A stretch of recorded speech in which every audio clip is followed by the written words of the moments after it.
Looks like we are ready for our first guest of the day. Who's it gonna be? Ezekiel Borrero. Borrero.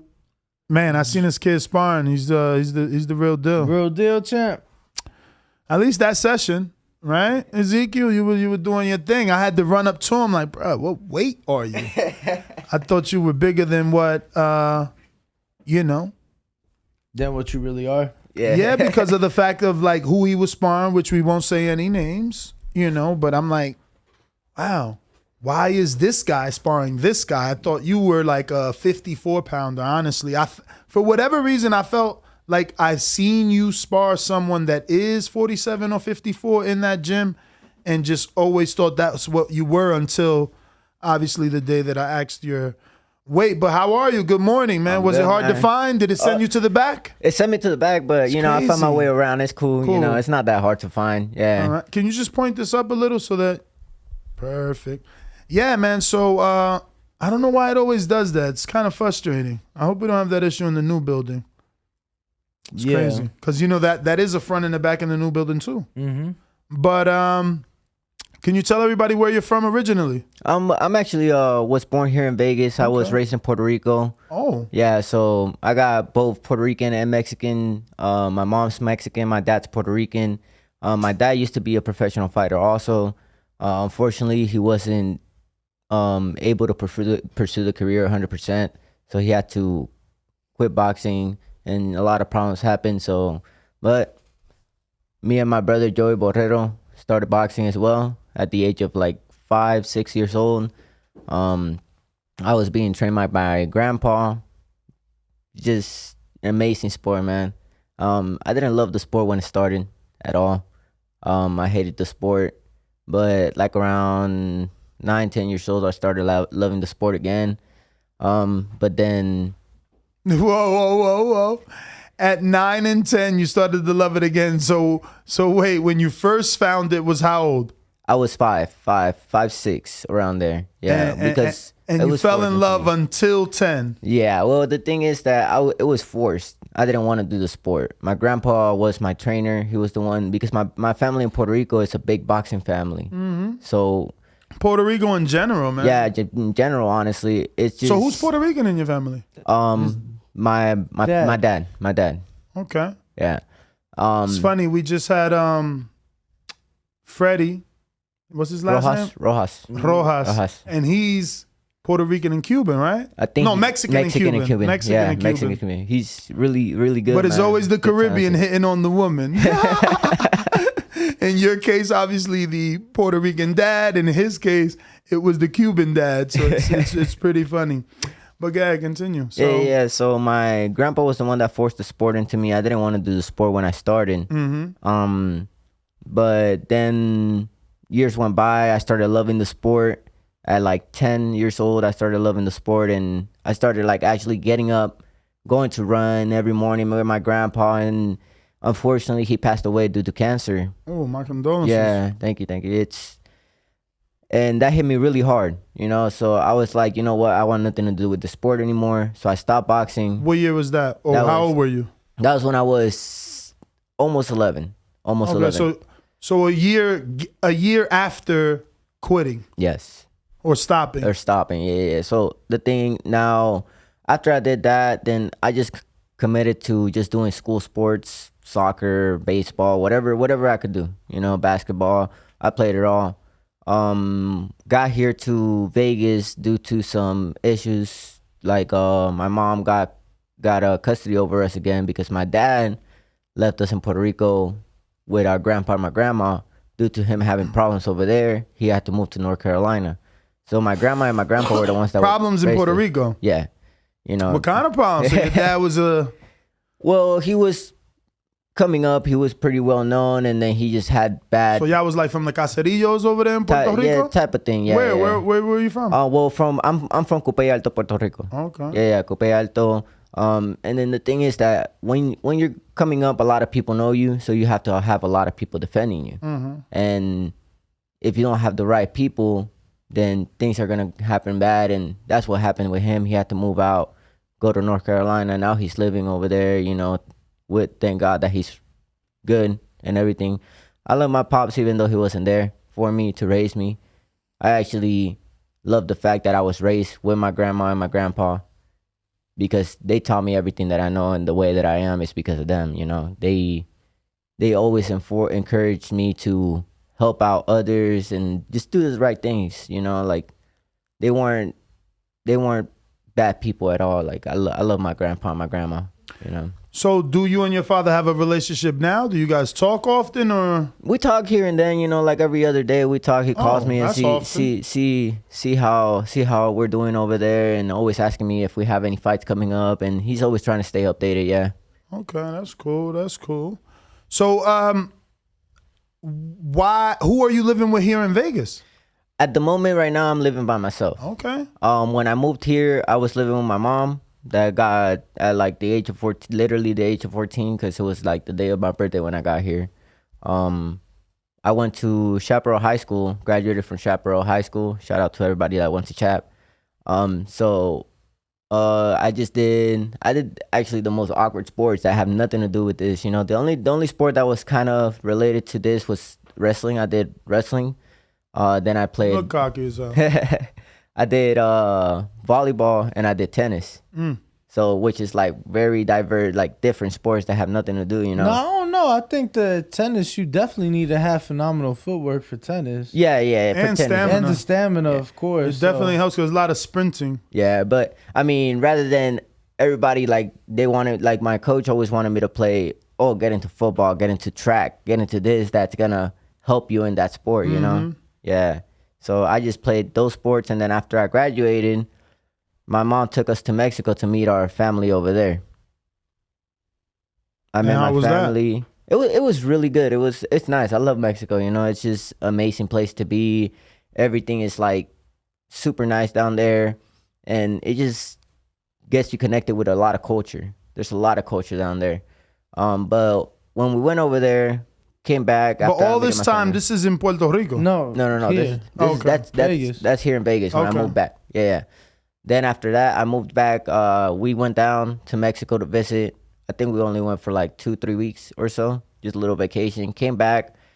It only took one day for me to sit down on the couch, not doing nothing, to be like, I can't do this. Because I was always active. I was always out of school. I was doing sports. I was always doing something. I was like, I can't do this. I was sitting on the couch just looking at the TV, got up, and I told my mom, hey, can we go to the boxing gym?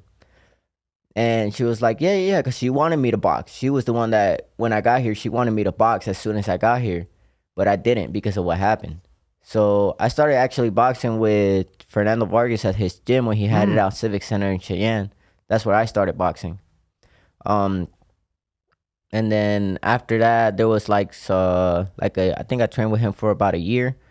What happened? Things happen it's just personal issues, you know, personal issues that happen that I have nothing against him. It's all right, you know. I love him. He's like another father to me, another father figure, because he did teach me a lot. He taught me a lot about the sport, how to hold myself outside of the sport and stuff like that. So I have no bad blood against none of them. You know, I love all of them. I'm glad that they're doing what they're doing, and I wish them the best, you know. And But what happened? it's just, you know, just problems with my parent, my mom, my mother. She was trying to get a little bit, I say a little bit too involved. And that kind of he felt like he was kind of being pushed away by me letting my mom get a little bit too involved in that. And I was like, it's not really like that, but, you know, if you feel like that, then he was just like, yeah. So your mom plays like a managerial role, or she's just... She was trying to. Okay. She was trying to. You know, this was when I was starting my career, you know, barely starting boxing and all that. So she was trying to put a little bit too much of herself into the sport, which I get it. She's my mom. She was trying to support me. She was trying to help me. I love her because of that. But at the end of the day, you know, she got to let me do myself. And, you know, because I also want what's best for me. So that's why I wanted to, because with Fernando, I was really committed. I was dedicated, and, you know, it was all about him, you know. I actually won my first national title with him, the Ringside Nationals, which was under 10 fights. I got that one. So Then with him, I went for about a year and a half. I think with him, I racked up around 30 so fights, 36 or so like that. Okay. And then that happened, so I had to leave gyms. I was training for about 6 months with Bullet, Rolando's coach. I was Yes. training with him for a little bit. But the thing is that I believe this was during like a transition where he was finding a gym and, doing a lot of business that he wasn't able to be at the gym and train us. So I was like, you know what? I don't want this. I want a trainer. I want somebody to be there and coach me and tell me what I'm doing wrong, what I'm doing right, what I need to improve. So I left there and I started training by myself for about 2 months because there was a coming tournament, the Roy Jones Jr.'s tournament, the second one that was here locally for the amateurs in I believe the Cox Pavilion by the Thomas and Mack. And then I participated in that one. Unfortunately, I didn't get the win. And I want to say it's really because I didn't have the right corner. I didn't have the right people because I was just doing it by myself. I entered myself into that tournament. Nobody entered me. And once I did that, then I met my current coach, Gil Martinez, which I'm so glad that I met him because of him, I am the fighter that I am now. Like when I was with Fernando, I didn't used to move like you guys saw me move at the gym. You guys, like I was a whole completely different fighter. I've beaten people that I lost to when I was Fernando. You know what I mean? So I'm just a whole entire different fighter now. Way better, way stronger. Footwork is just, amazing. So, what's the name of that trainer again? Gil Martinez. Does he have any big names? Not currently, but has he trained anyone in the past that we may be familiar with? Well, I mean, he's more of a he's trained people when they were amateurs. Like Andrew Tabiti, he's trained him when he was an amateur. Andres Cortez also trained him when he was an amateur. He trained he's also like they like him a lot for MMA because he's a good striking coach. So any MMA fighter that's pretty big, like Bellator, I believe he trained him. And he's just a really good coach all around, always pushing conditioning, always pushing the discipline, always pushing us at the gym. Like with him, it's not regular work. It's just like everything is different. Like you can't expect the same thing every day with him. It's just different level work with him. And that's why I love what I'm doing with him, that I moved and I met him. So do you have a date or a fight lined up? Right now, we are talking about a possibility in August. I still don't know a date yet. It's going to be down in Colorado.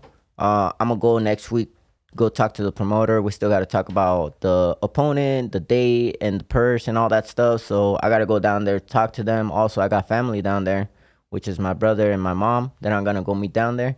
But hopefully, God willing, everything works out, and we have a fight in August. They also offered me a fight July 26th, I believe. A matchmaker was calling for some people to get a fight going.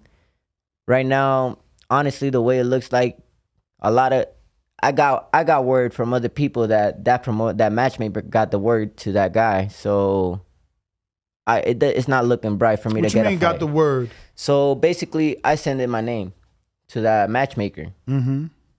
That matchmaker gave that person that name, and now relatives from that person contacted me saying that, oh, he got the name, so why are his relatives getting to me back, but he hasn't gotten to me back yet? You know what I mean? If they want to make this fight happen, let's make this fight happen. You know what I mean? Like, then let's stop running. Stop giving me the runaround. The runaround. Oh, this guy knows about it, but hold up, let me tell my guy so that he could tell me. Like, no, just tell me.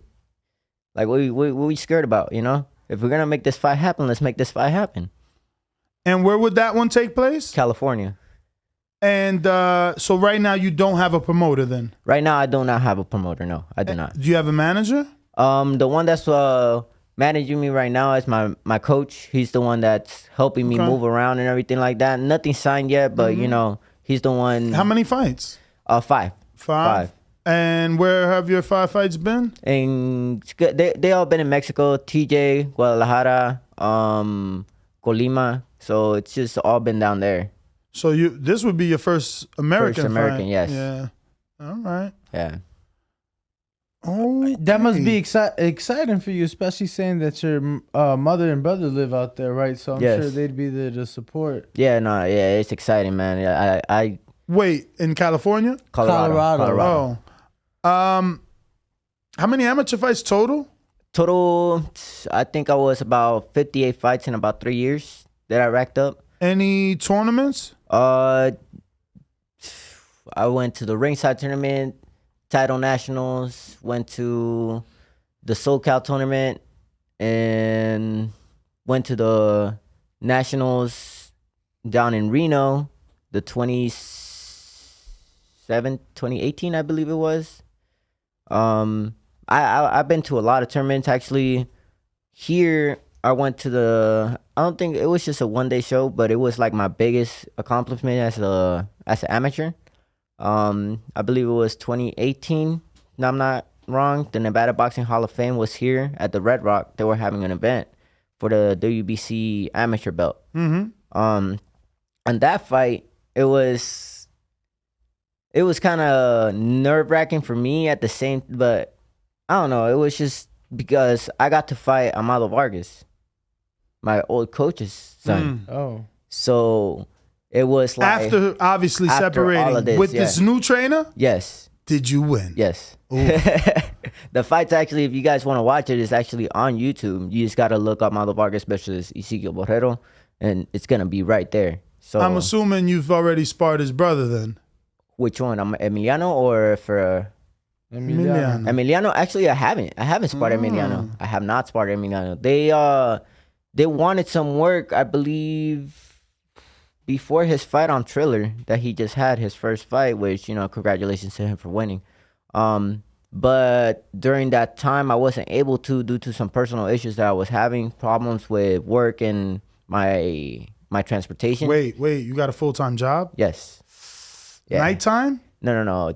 I work from 8 a.m. to 3 p.m., then 3 p.m., 3:30, I'm at the gym from 3:30 to 8. But you spar. Yeah. But Wednesdays is my days off, so I'm only there for Wednesdays and Fridays. Which are for sparring, which is in the morning. So what, you leaving after this? Most likely, not till 11, probably leaving, because right now they offer me some work with Bones at Bones Gym, Bone Adams Gym. So you going there first? Yeah. Or you're not going to Top Rank today? I'm not going to be at Top Rank today, yeah, because they offer me some. So at Bones, what you going to spar, Sean? I forgot his name, the one that I sparred Wednesday. I think it's Keith Hunter. Oh. Yeah. Gonna be sparring him. Yeah, I sparred him on Wednesday. So it's tall as fuck. Really, he packs a punch. Actually, when I was sparring him, I was like, all right, I gotta be careful with a little bit of shots. But no, yeah, bro, he's tall, bro. Man. He's tall. Forget that, homie. He's coming down from welterweight. He's got what? Pull him out. He got like 12, 13 fights, and he's just become a lightweight. 35. Yeah. Just became. How many fights he got total? He's 15-1. And his last 3 or 35s or 2? Well, the last 4 kinda, but two of them he was like 2 pounds and 3 pounds over the limit. Yeah, no belt on the line. Yeah, no belt on the line. But the last one he actually fought at 34. He's been calling out Rolly and Tank a lot. And are you not ready? Rolly, yes. Ready for Rolly, definitely. Honestly, and because you've trained with Bullet, you've also gotten, because you're kind of small to get work with Rolly though. Did y'all ever? I've worked with Rolly before after I got done when it was actually with Gil before I went to my pro fight. He needed some work. I forgot what fight he was getting ready for. He needed some work and he came down to our gym, and it was me. No, it was Max Orlenas that was still training with us at the moment, Joseph Macedo, and me. So Max Orlenas is a 118 pounder. That's what he fought at the time. Mm-hmm. He got some sparring with Max. Max put it on him. Like those 2 rounds that they did, Joseph Macedo and Rolando Romero, they're kind of like friends, so they kind of, you know, took it easy on themselves and stuff like that. And I went in, and I was just, the thing about Rolly is that when he fights a stationary fighter, it's an easy fight for him. Like, every fighter that stands right in front of him, obviously they're gonna get hit with that right hand. He has a strong right hand, which is what you gotta be careful for. But if you delete that from him, if you handicap him from that, he ain't got nothing. He's just another fighter. It's crazy though, but aren't you a featherweight? Me, yeah. So, how much do you walk around at when you you don't have a fight until possibly a month from now? So Yes. what do you weigh today? Right now I'm at 146. 146 wow. when I check my weight. Yeah. Oh, no wonder you're sparring with. See, that's what I'm saying. So I might have seen you spar with a 54 pounder, and you don't even know it was 54. I swear, man. I feel Really? I swear like I seen you spar someone 54 in that gym. That's why when I seen you spar your size, I'm like, I ran straight up to you like, bro, what weight are you? Yeah. You know what I mean? Because it didn't make any sense for the person that was in the ring with you, but then I find out he's only one division under you. Yeah. You know. But you seem big. You got to get in boa frame. What do you think? Yeah, no, I was gonna ask. So, how many sparring sessions did you and Rolly get, or was that the only time? That's the only time that we actually sparred. On that sparring session, I actually hit him with a really clean body shot. Like, really clean body shot. He was in the ropes, and then I saw it in his face. like body shots. I saw it on his face that, like, kind of he got pale, and I was like, "Hey, yo, you good?" Like, I stopped. I was like, "Hey, yo, you good?" Because I'm not an a-hole like that, you know. I'm not like that. So I look up and I'm like, "Hey, you good?" And then he's just looking there. He's like just standing there, and he's like, "Nah," like. And then he said, "My diet." I'm like, "Your diet? What do you mean your diet?" Like, and his. Think it wasn't his coach because Bullet wasn't there. It was I believe he was with Abraham Martinez. Yeah. That's his boy. Yeah. He was with Abraham Martinez, and Abraham pulled him out, and then they left our gym, you know. But the thing is that he couldn't. So you saying you stopped Rolly? At that sparring, yeah, I did. Like, I'm not. So have you ever sparred Abram? Because he got a chip on his shoulder. Did. I Holy actually shit, did. this kid's amazing. I actually did when he was training with Salas. I went down there. They needed some sparring. I sparred with Abraham, and same thing with, like, he's a great fighter. He's strong. He is strong. But the thing is that when you give him a little bit of an angle, he kind of loses you. Don't get me wrong. He can move too, but I feel like I was a little bit too fast for him to keep up. So when I hit him with a 1-2, and then I moved out of the way, and then he lost me. And then, I'm not gonna lie, he caught me with a clean right hand when he had me on the ropes, where I kind of like, I saw the video, I went back to the video, and I see my knees, and they buckled a little bit. But when they buckled, I don't know what it was, but I got strength back, and I answered back with my left hand, and then I was out of the ropes, and then I just started punishing him on the ropes. Yeah. He was there Wednesday. Yeah, he was. Yeah, he was there Wednesday. We were actually supposed to spar, but then he got some work. And he's a with Bones fighter now, so you might get him today. No. Well, I mean, if we do, cool. But wait, you know, I'm not tripping. So when they call you specifically for someone. Yes. Okay. Yeah. Okay. Yeah. So I mean, if they want work too, I'll give them work. You know, I'm all for it. You know, that's what I'm going over there for. You don't have to tell me. I seen it, brother. You're in that chair because I seen what you can do. So did they tell you a certain amount of rounds they need from you today? No, they haven't told me anything. I'm pretty sure they're gonna tell me once I get over there. I mean, I'm ready for whatever they want. How long has it been since you sparred at Bones? Wow, with Bones. That long, huh? It gets crazy. If Rancis is in there, he's a fucking talker. Rancis, yeah.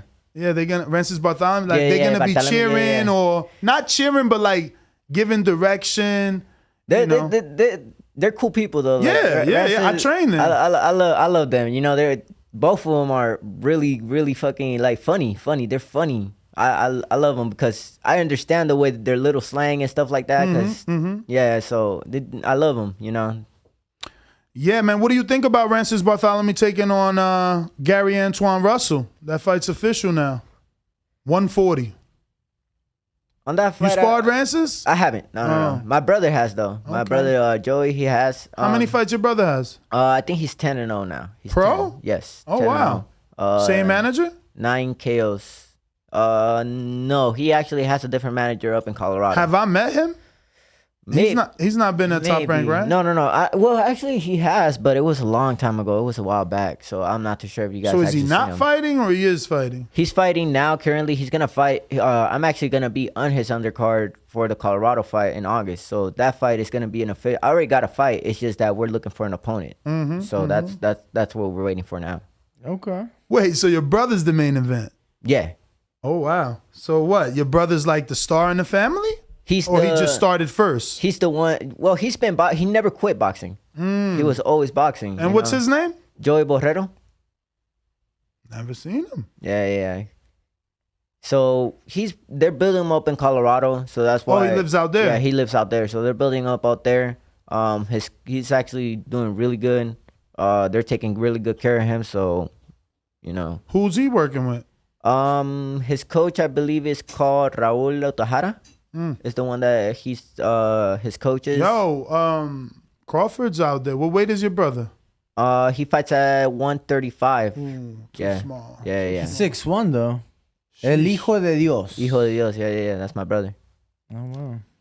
That's crazy. 6'1". Same mother and father? Yes. Wow. Because you're not anywhere near 6'1". I'm the average size Latino American. 5'6". So. But I want to go back to the Keith Hunter, man. I was just in the gym with him the other day. How was that work? Oh, it was good, man. It was good work. Did you find it difficult to get past his length, or was that not an issue? Because I feel like it could, excuse me. I feel like it could and it can't be for you. Obviously, you being short, it could be a problem, but you being short can keep you low. And you get in quicker. So first round, I was trying to like kind of read what he was doing and stuff like that.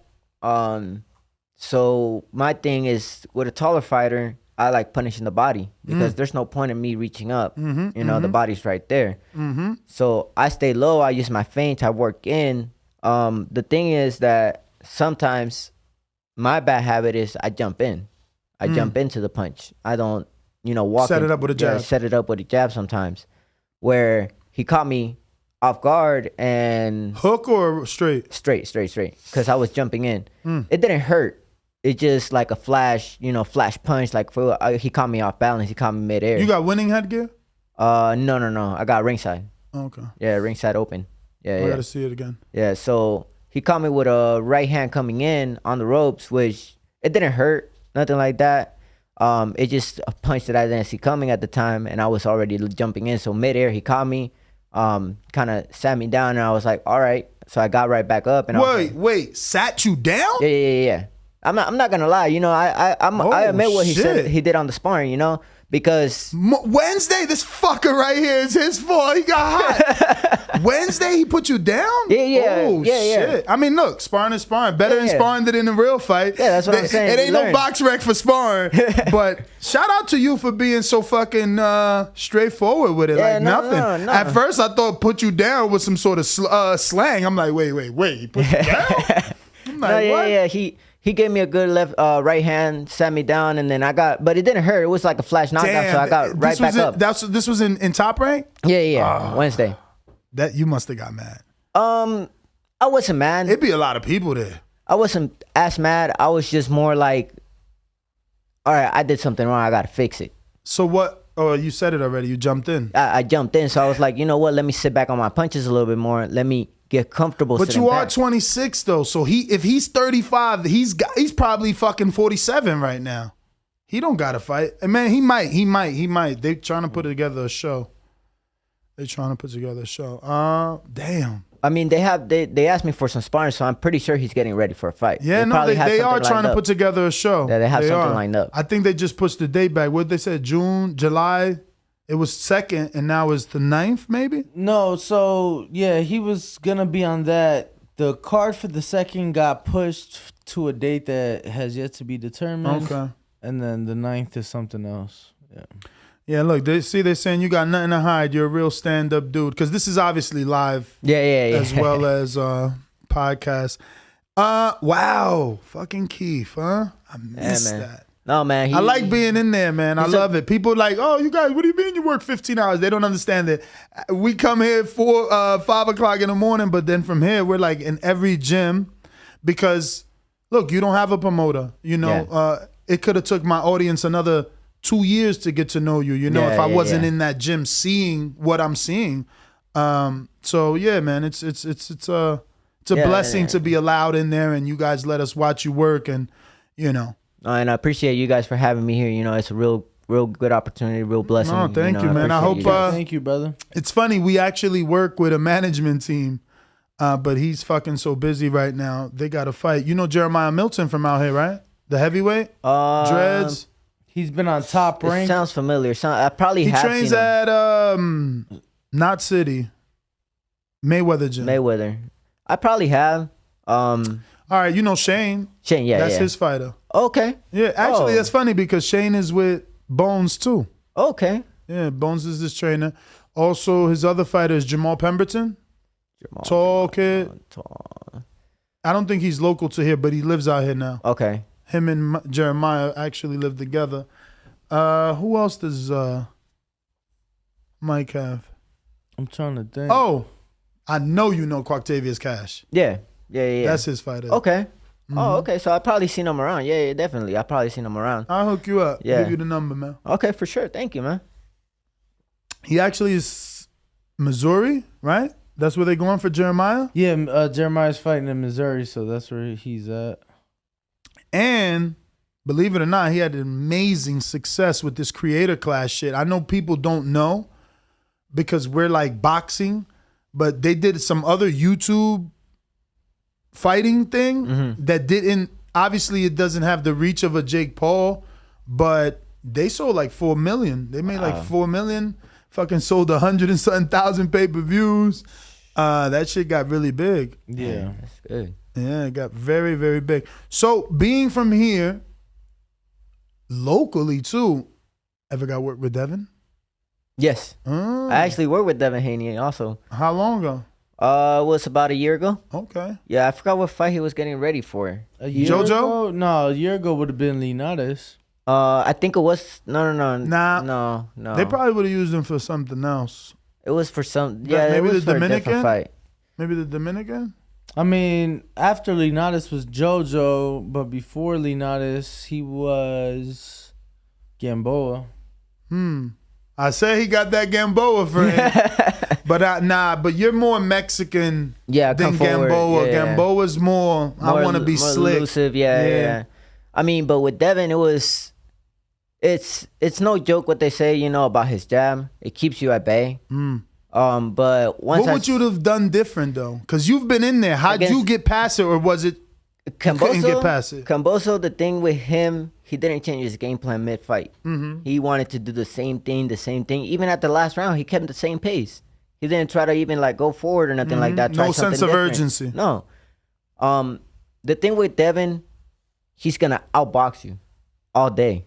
So you have to work his jab because his best weapon is his jab, trying to keep you at bay. If you could get that out of the way, then how do you get a jab out the way? So you gotta come in head moving in an angle, parry the jab, move it to the top, go down to the body, come back on top with a hook, move out of the way. If you create an angle where he loses you, you already got him. Because there's nothing else that he could do. You keep saying that he loses you. I've never heard that term. What does that mean to you? So basically, it's like with Manny Pacquiao when he fights his fighters. Whenever he's fighting, you always see that he creates an angle, and that fighter has to reset to get to where he's at. At that time that he resets, that little split second that he's resetting, that's the time where you come in and attack. That's what I mean by losing you, because he lost sight of you, so he has to find you again. He has to reset. But that's gonna be hard with the foot movement of Devin Haney. You know, like he has phenomenal foot movement and athleticism. You see how much he was dipping under. Yeah. So fucking crazy. And I mean, I felt that he had great foot movement in the Cambosos fight. He did. He looked really good. To create angles on him is gonna be very hard. I feel like. Well, I mean, especially like to enough. Like, and to be able to do that enough to be successful, you know, in a 12-round fight. Yeah, that too. You got to keep a certain pace. You got to But the thing with me is because I'm left-handed, he's right-handed, I believe. You know, his back is closer to my jab hand. So what I do is I feint my jab, I go left hand to the body, and then I roll whatever he's going to throw with his jab because that's what's going to come through. I'm not really worried about his right hand because he's not going to throw it from the angle that I throw because I'm already moving to his jab hand. So what I do is I just roll and I pivot and I push his shoulder back. So that way he kind of loses me. And by the time that he's resetting, that's where I come in and throw my another punch, another combination. So how many times did you guys spar? I sparred him twice, I believe it was twice. First time it caught me off guard because I was actually there to get to watch sparring. I wasn't there to spar, but I had my stuff in the car. Yo, why did I heard that differently? That you were dared to spar, not that you were there to watch sparring. Sorry. Thank you, Trav. Yeah, I was there to watch and spar one of our other guys. But then I don't know what happened that somebody didn't show up and they were like, "Hey, is anybody in here that could give us some work?" And we were like, "I'll give you some work. You know, we'll jump in. I'll go get my stuff in the car. You know, I had my stuff in the car, so we went in there, got in the ring. Now with the thing about Devin that when he spars, he doesn't do 3-minute rounds. He does 5-minute rounds. Oof. So I was like, all right, how many rounds do you guys want? I believe he wanted like about five rounds, 5-minute rounds. 5-minute rounds. And at first I was like, 5 rounds for a 12-round fight. You know, I was like, all right, that's cool. Let's do it, you know? And then he's like, I believe it was his pops. His pops walked over to me and my coach. He was like, oh, but we're doing 5 minutes. I was like, kind of caught me off guard, but I was like, you know what? I'm already in here. Let's do it. Let's go. Fuck it. Yeah. So when we went in there, I did all 5 minutes, 5 rounds with him and everything. And the hardest thing about him, it was just getting past that jab. Once I got past that jab, it was a different story for me once I was working on the inside. Like with Kambosos, I feel like if he would have put a little bit more pressure and would have done a little bit more than what he did, it would have been I still feel like Devin Haney had that in the bag, honestly. Mm-hmm. Like, Devin Haney's a great fighter. It's true what they say. He doesn't have a lot of power behind his punches, but just his jab makes you reset a lot. When he throws his jab, you got to reset. And then he pops you with another jab, and then he pops you with another jab. And he has a pretty fast jab, so it's really hard to read. Do you feel that he has improved, you know, since you sparred him? Because yes. I feel that he, you know, they talk about the Leonidas fight, and I felt he was pitching a shutout until he got caught, right? And then they talk about the JoJo fight and, you know, them fighting on the inside and having those exchanges. I felt that this was probably better than those two performances, so I feel like they've gotten better. So I'm just curious from... No, yeah, he's definitely gotten a lot better. Like, with Devin, he's just always improving. Like, his coaching is, you know, he has different trainers. So every different trainer sees something wrong with him, and they're going to tell him, hey, look, let's work on this. And that's what they work on. And he takes those things that he learned and he uses them in a fight. Yeah, puts it together. Yeah, which I feel like if I would spar Devin Haney now, maybe I'll have a little bit more trouble. I don't know, because I have to be in the ring with him. But by the time that I was there, you know, it's what I was doing. Right. That's crazy. Yeah. I actually even got in the ring with Jorge Linares too. Oh, wow. I sparred with Jorge Linares. Yo, who too. haven't you sparred with? Shit. Well, he's in Vegas and he's local. Yeah. No, but I know. How many fighters do we get in here? Oh, so you No, is that he's got, bro, again, you're here because I see it, bro. Yeah, He's got a heart, man. Yeah. Like, bro, my man's still ducking me. I know. That's fucking insane. And Watches all our stories, but ducking. I told That's you. sad, too. Let me That's tell you, crazy because I told like you- him. I told you. I'm like, yo, you know, you just know. No, but there's an example, you know. I don't have to name names, but, you know, you can't live in Vegas and not have sparring. Yep. I don't care if you've been here. I've been here 3 months. I could have. The first minute I walked in the Bones, they mistake me for a heavyweight. Like, yo, we need you to spar. I'm like, what? Hold up. Crazy. I'm good. You know what I'm saying? So it's like, how you not getting sparring? And I don't mean you, I mean this other person. So I gave him a bunch of numbers. No, and there's everybody. there's work everywhere. You bro. go to Everywhere. any gym, there's gonna be work anywhere. Hell yeah. Bro, I saw somebody that doesn't even fight, and they're like, No, you're right. It's 3 dudes in Top Rank Monday, Wednesday, and Friday. They don't fight. They don't have amateur records. They're not professionals. They get to spar in the Top Rank gym every day. You notice them? You know who they are? I don't The think so. camera guy. He spars. Oh, really? Fucking Yeah. Freddie spars, bro. Wow. I didn't know that. every sparring day. Every sparring day, my man spars, bro. But you get what I'm saying? They're novices, so they spar with each other. Yeah. You get what I'm saying? So it's like they're still learning, they're still doing it the right way, but they But there's- spar. But they're always still work. finding Yeah. sparring. There's It's always always work. fucking work in Las Vegas. And the thing is that if they say there's no work right now, they know somebody that come in. Hell you know? yeah. So there's always people. Like Yep. my latest camp that I was on was with Nonito Donaire. Was with Nonito when he fought. I think it was 3 fights ago. I forgot the name of the guy that he fought. Podcast is intended for mature audience. I forgot who it is that he fought. WBC title holder. Oh, Ubali. Yes, Ubali. He wanted me. I did the training camp for him with Ubali. And it was just amazing work with Nonito because he's really good. He's a really good fighter. His footwork is different, and I'm not gonna lie, that hook is no joke. That hook is because we had headgear on, 16-ounce gloves. He hit me with that hook, and I felt it. I was like, whoa, all right.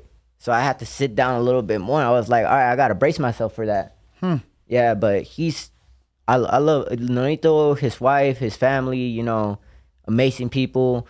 I met, I believe he's always with Jesse Vargas too. Met Jesse Vargas. Yeah, Jesse was out there with them. Yeah.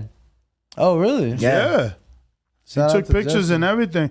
What did you think of his fight? Did you expect that? Oh no, man, I did not. I thought if anything it was gonna go all 12 rounds. I thought Nonito had it in the bag, honestly, man. Like with the way he was fighting his last fight, he fought his last fight, dropping with a body shot. Like, man, I thought he was gonna be a different story. But then again, Inoue is not no joke either, man. Like he's always working, always improving. Like I'm not too sure if you guys looked up any videos of him working out. He has a crazy workout regimen. Like he does different stuff every day. It's not the same conditioning. It's not the same strength. It's always like different stuff that his pops has him do. So he's an all around pound for pound. I believe he's gonna be he should be a pound for pound great right now. Honestly, He's definitely on most people's lists. Did you hear that they broke into his house while he was fighting Nonito? Oh really? Yeah. Wow, I didn't know that. It's crazy. It sucks. It does, man. These people Crazy, man. just don't respect. Nope. Terrible. I think that's all my questions. You have any more? No, just let the fans know your social media, Instagram or wherever they can follow you, keep up with you in your career, and Yeah, you could just go on to Instagram, Twitter. If you guys got TikTok, follow me on TikTok too. It's La Bruquena. That's LA_BRU. Wait, what? Yeah, La Bruquena. What's that mean? That's so my grandpa used to call me that when I was little. He used to call me Bruquena. It's basically a crab. A crab? A crab, yeah. Okay. In Puerto Rico, that's what a crab is, La Bruquena. Oh. So that's why he got me the nickname. I don't know why he used to call me that, but Jaiba I don't is love crab for us, I think. Jaiba? What do you call crabs? Cangrejo? Cangrejo. We use that too. Yeah. Okay. Yeah, so it's La Bruquena, so it's LA_BRUQUENA. That's on Instagram, TikTok, Twitter, if you guys want to follow me there. I'm always updating people on more on Instagram. I'm more active on Instagram. So that my next too. fight date is gonna be on that, All right. Well, we'll be right back after this quick intermission. We're going to go ahead and take a picture and be back. We'll be right back. What up, YouTube family? Don't forget to hit that like button. Subscribe to the YouTube channel. Help us get to that 1 million subscribers. We're on the road to 1 million. And Obviously, we have other great content on our Patreon channel. So since this video is over, head on over to our Patreon and check out all the exclusive content, or right here on our YouTube members.